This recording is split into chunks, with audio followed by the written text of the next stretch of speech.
اللہ تعالیٰ حدیث قدسی میں فرماتے ہیں، اے ابن آدم لا تخف من ذی سلطان، کائنات کا بادشاہ میں ہوں اور سارے حالات میرے قبضے قدرت میں ہیں، جو کچھ ہو رہا ہے میرے امر سے ہو رہا ہے، لہذا کسی دبدبے اور سلطنت والے سے تو خوف نہ کرنا جب تک کہ میری بادشاہت قائم ہے، اور میری بادشاہت کبھی ختم ہونے والی نہیں۔ اللہ کی ذات پر ایمان کا کیا مطلب؟ کہ ڈر ہو تو اللہ کا ہو کہ اللہ کہیں مجھ سے ناراض نہ ہو جائیں، کیونکہ میرے خالق بھی وہی ہیں، میرے مالک بھی وہی ہیں، میرے رزاق بھی وہی ہیں، اور میری زندگی کا نظام چلانے کے لیے اس زمین اور آسمان کی خلاؤں میں کتنے نظام اللہ نے قائم کیے ہوئے ہیں، کیسے نباتات کا سلسلہ چل رہا ہے، کیسے جانوروں کو جو ہے تابع کیا گیا ہے، کیسے اللہ ہوائیں چلا رہے ہیں اور فرشتوں کو انسانوں کی خدمت میں لگایا ہوا ہے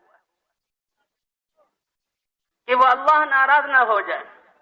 جی ہاں، تو یہ انسان اللہ نے اس کو اس دنیا میں اللہ کی چاہت پورا کرنے کے لیے بھیجا، انسان کے دل میں اللہ کی ذات کا یقین اور جسم سے نکلنے والے اعمال اللہ کی چاہت کے مطابق ہوں۔ تو ایمان کے خوف ہو تو اللہ کا، اے میرے ابن آدم تو کسی سلطنت والے سے نہ ڈر جب تک کہ میری سلطنت قائم ہے اور میری سلطنت کبھی ختم نہیں ہونے والی۔ ایمان سب کچھ اللہ کے ہاتھ میں، خوف اس لیے آتا ہے الایمان بین الخوف والرجاء، یہ امید ہو تو اللہ کی ذات سے اور خوف ہو تو اللہ کی ذات کا۔ حضرت عبداللہ ابن عمر رضی اللہ عنہما صحابی ہیں، سفر سے واپس آ رہے ہیں، ایک جگہ پر پہنچے تو بہت سارے لوگ ایک چوراہے پر کھڑے ہوئے تھے۔ پوچھا کیا بات ہے؟ کہ جی جنگل سے ایک شیر آ گیا ہے اور وہ بیچ میں آ کر کھڑا ہوا ہے، لوگ اس سے ڈرے ہوئے ہیں، راستہ روکا ہوا ہے۔ تو یہ آگے بڑھے، اپنی سواری سے اترے اور شیر کے پاس گئے اور اس کے کان کو پکڑ کر اینٹھا اور ملا اور ایک چپت لگائی کہ اگر اللہ نے تجھے حکم دیا ہے کہ ان میں سے کسی کو پھاڑنا ہے تو اللہ کے حکم کو پورا کر، اللہ کا جو امر ہے اس سے تو کوئی ٹال نہیں سکتا، اور اگر اللہ نے تجھے نہیں حکم دیا تو پھر تنگ نہ کر اور چپت لگا کر کے راستہ چھوڑ دے۔ وہ شیر نے دم دبائی اور نکل گیا باہر اور راستہ خالی ہو گیا۔ اور پھر فرمایا کہ انما سلط علی ابن آدم ما خافہ ابن آدم، یہ ابن آدم انسان اتنی بڑی عظمت والا ہے کہ اگر اس کے دل میں صرف اللہ کا خوف ہو، باقی سارے ڈر یہ نکال دے تو کائنات کی کوئی چیز اس کو دبا نہیں سکتی۔ یہ دل اللہ کی ذات پر ایمان، اللہ کی محبت، اللہ سے امید، اللہ کی ذات کا خوف اس کے لیے بنایا گیا ہے۔ جب یہ انسان اللہ کے خوف کو نکال کر چیزوں کا خوف اور تاثر پیدا کرتا ہے تو ان چیزوں کو اس پر مسلط کر دیا جاتا ہے۔ ان لم يخف الا اللہ لم يسلط علیہ غیرہ، اگر یہ صرف اللہ ہی سے ڈرے تو اللہ اس کے اوپر کسی مخلوق کو غالب نہ آنے دے اور کسی کو مسلط نہ کرے۔ اور فرمایا وَإِنَّمَا وَكِّلَ ابن آدم إِلَى مَنْ رَجَاهُ مَا رَجَاهُ ابن آدم، اگر یہ انسان کسی چیز سے مخلوق سے امید باندھ لیتا ہے تو اللہ تعالیٰ اس انسان کو اس کے حوالے کر دیتے ہیں، جاؤ اس سے اپنی جہاں کام پورے کراؤ اور اس سے اپنی حاجتیں مانگو، اور وہ بھی مخلوق ہے۔ اور اگر یہ انسان اپنے دل سے ساری چیزوں سے امیدیں منقطع کر کے اللہ کی ذات پر امید کو پختہ کر لے، اللہ فرماتے ہیں کہ میں کسی اور کے اس کو حوالے نہیں کروں گا۔ جو اللہ سے امید باندھے گا اللہ اپنی قدرت سے اس کے کام جو ہے پورے کریں گے۔ وَمَن يَتَوَكَّلْ عَلَى اللَّهِ فَهُوَ حَسْبُهُ، اے ابن آدم تو رزق کی تنگی سے نہ ڈر، تو رزق کی تنگی سے کہ میں جہاں اتنے زیادہ افراد ہو گئے، اتنے زیادہ لوگ ہو گئے اور میں محنت نہ کروں تو رزق کہاں سے آئے گا؟ رزق دینے والی ذات اللہ کی ہے۔ خزائنی ملآنا، میرے خزانے بھرے پڑے ہیں، میرے خزانے بھرے پڑے ہیں۔ وخزائنی لا تنفد، اور میرے خزانے کبھی کم نہیں ہوں گے۔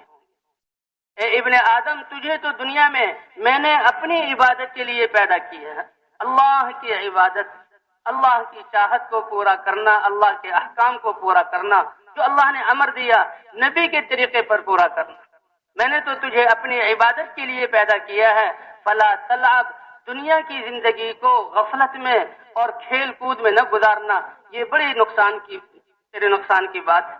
وقدرت لک رزقک، اور تیرا رزق میں نے مقدر کر دیا ہے، وہ رزق تجھے پہنچ کر رہے گا، لہذا رزق کی تلاش میں اپنے آپ کو تھکانا نہیں. یہ تو اللہ کا وعدہ ہے. فوعزتی و جلالی، مجھے اپنی عزت اور اپنے جلال کی قسم، جو میں نے تیرے لیے مقدر کیا، تقسیم کیا ہے، اگر تو اسی پر راضی ہو کر قناعت کرے گا اور اسی کو جو ہے لے لے گا، فرحت قلبک و بدنک، میں تیرے دل کو بھی راحت عطا فرماؤں گا اور میں تیرے جسم کو بھی راحت عطا فرماؤں گا، اور تجھے میں اپنے ہاں محبوب، تو میرے ہاں قابل تعریف ہوگا. ہاں، میرے ہاں قابل تعریف ہوگا.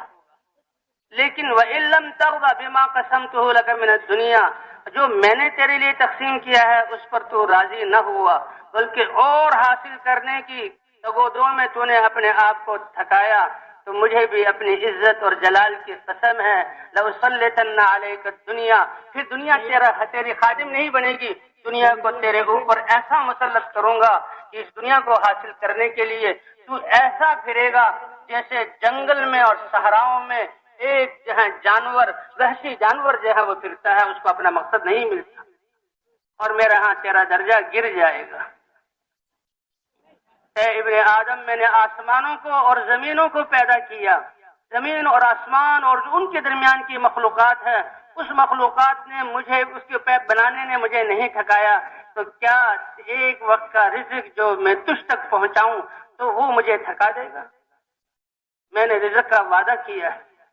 دیکھو، میں نے تجھ سے کل کے عمل کا مطالبہ نہیں کیا، میں مطالبہ کرتا ہوں کہ تم مجھے پہچان کر جو اس حال میں میرا حکم ہے اس کو نبی کے طریقے پر پورا کر لو،